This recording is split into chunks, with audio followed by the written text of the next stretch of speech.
I think the best practices are emerging. We are moving from a world of MDGs to a world of SDGs, from a world of the CSD to the world of the HLPF. But amongst the things that we heard, one of the things that struck me very much was the Philippines' attempt to have a consultation, to figure out, to get the right stakeholders together, to really think about together how we are going to do this.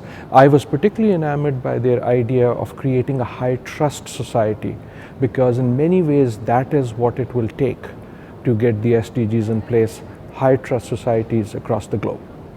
I think there are challenges. We are in the learning phase, and we are going to set the expectations in this meeting and in subsequent meetings.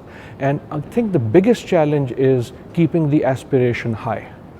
To me, the biggest challenge is if this becomes simply doing what we were already doing and then putting a sticker of SDGs around it or things like that, then I don't think it is enough, because the challenges we face in the world are really big ones.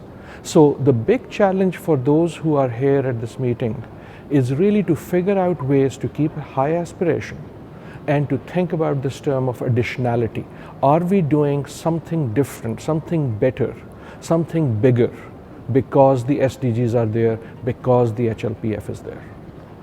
The promise of the HLPF, the promise of added value in the HLPF, is countries learning from each other.